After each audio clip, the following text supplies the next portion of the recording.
தமிழக வெற்றிக் கழகத்தின் வட சென்னை மாவட்ட கழகச் செயலாளர் கட்பீஸ் கே விஜயராகவன் அவர்கள் தலைமையில் அக்கட்சியின் தலைவர் விஜய் அவர்கள் 2026ஆம் ஆண்டு முதல்வராக வேண்டி சென்னை வட பழனி முருகன் கோவிலில் தங்க தேர் இழுக்கப்பட்டது. உடன் ராயபுரம் தொகுதி நிர்வாகிகள் கலந்து கொண்டனர்.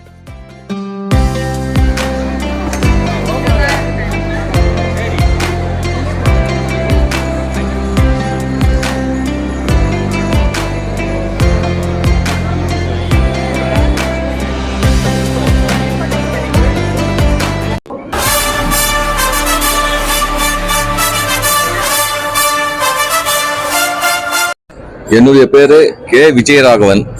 வடசென்னை தெற்கு வடக்கு மாவட்டம் செயலாளராக இருக்கிறேன். தளபதியின் பிறந்த நாளை முன்னிட்டு மற்றும் 2026 தளபதி சிஎம் ஆக வேண்டும் என்று தங்கத்தேர் ஊர்வலம் வடபழனி கோயிலில் ஊர்வலமாக வந்தோம். தளபதி வாழ்க, தமிழக வெற்றி கழகம் வாழ்க, நாளைய முதல்வர் வாழ்க.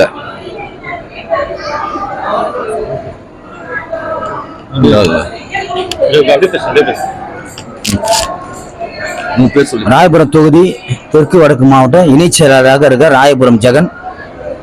தளபதி 51வது பிறந்தநாள் இதுவரைக்கும் கொண்டாடாத வகையில தமிழ்நாடு மட்டும் இல்லாமல் பாண்டிச்சேரி, மும்பை, பெங்களூர், அது மாதிரி ஒரு 5-6 ஸ்டேட்ல விமர்சையா கொண்டாட இருக்கிறாங்க. நாளைக்கு இது வரைக்கும் பார்த்துடாத ஒரு பிறந்தநாளா இந்த பிறந்தநாள் இருக்கும்.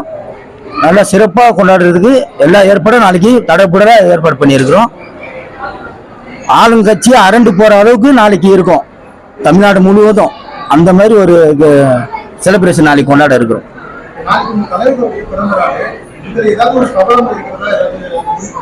சபதம் இருக்குன்னா தளபதி தான் சபதம் இருக்கு. அவர் என்ன சொல்றாரு அதை நாங்க செய்வோம்.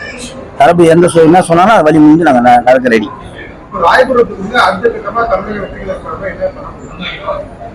குழந்தைங்களுக்கு ஸ்கூல் புக், இந்த ஃபீஸ் கட்டுறது, இந்த மாதிரி ஸ்கூல் புக்கு, நோட்டு புக்கும், பயிலகம் ஓபன் பண்ணிக்கிறோம். நாளைக்கு அன்னதானம் நிறைய பண்றோம். கோயில சிறப்பு பூஜை வச்சிருக்கோம். இந்த மாதிரி நிறைய பல திட்ட உதவிகள் பண்ண.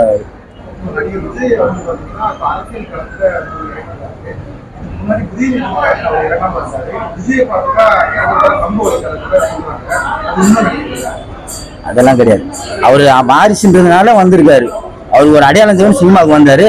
சினிமாவில் பாப்புலாரிட்டி கொஞ்சம் ஆனவனே அவ்வளோதான் தெரிஞ்சுது. அவரு உதயநிதின்றது ஒரு சினிமாவில் வந்தவன் தெரியும். தலைப்பு தப்பில்லை. 30 ஆண்டு காலமாகவே நலத்திட்ட உதவியில பல நலத்திட்ட உதவி இந்த மாதிரி இப்பதான் அந்த ஸ்கூலுக்கு உதவி தொகை இப்பதான் கொடுக்கறது இல்லை. 30 ஆண்டு காலமும் சரி. கார்கில் போர் நடக்கும் போது அதுக்கு நிதி திரட்டி சில நடிகர்கள் என்ன பண்ணுவாங்க, அவங்க ஒரு நிதி கொடுக்கறதோட நிறுத்திட்டு அதோட அவங்க வேலையை பார்ப்பாங்க. எங்க தளபதி அப்படி இல்லை.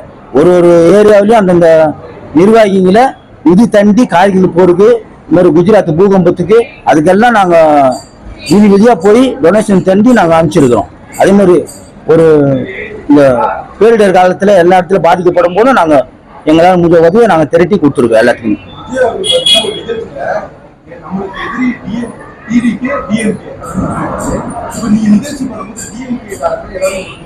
கண்டிப்பா சில இந்த போலீஸ் மூலம் என்னென்ன தொல்லை கொடுமோ அதெல்லாம் கொடுத்துட்டு தான் இருக்காங்க. அதெல்லாம் நாங்க ஃபேஸ் பண்ணி தான் நாங்க நிகழ்ச்சி பண்றோம்.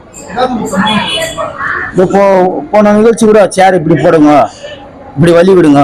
அவங்க பண்ணும்போது ரோடே பிளாக் பண்ணிடுறாங்க.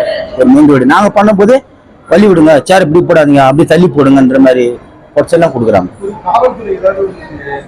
காவல்துறை எங்களுக்கு ஒத்துழைப்பு கொடுக்க ரெடி. அவங்களுடைய மேலோட ப்ரெஷர் தாங்க முடியாம எங்க கிட்ட அந்த மாதிரி நடந்துக்கிறாங்க. அவங்கள சொல்லி அவங்களே சொல்றாங்க ஓப்பனா, சார் மேலத்துல ப்ரெஷர் அதிகமா கொடுக்குறாங்க, அதனால தான் நான் பண்றோம். எங்க மேல நீங்க கோச்சிக்காதீங்க. மக்களோட தான் கூட்டணி தளபதி. டிசம்பருக்கு அப்புறம் தான் சார் இப்போ மக்களோட கூட்டணி. டிசம்பருக்கு அப்புறம் தான் அவங்க கூட்டணி எத்தனை கூட்டணி தான் அதெல்லாம் தகடு பொடியாக்கி தளபதி 2026 முதலமைச்சர் ஆவது உறுதி. மக்களால நீங்க கருத்து கணிப்பத்தாலே தெரியும் மக்கள் எவ்வளவு ஆதரவு கொடுக்குறான்னு உங்களுக்கு தெரியும்.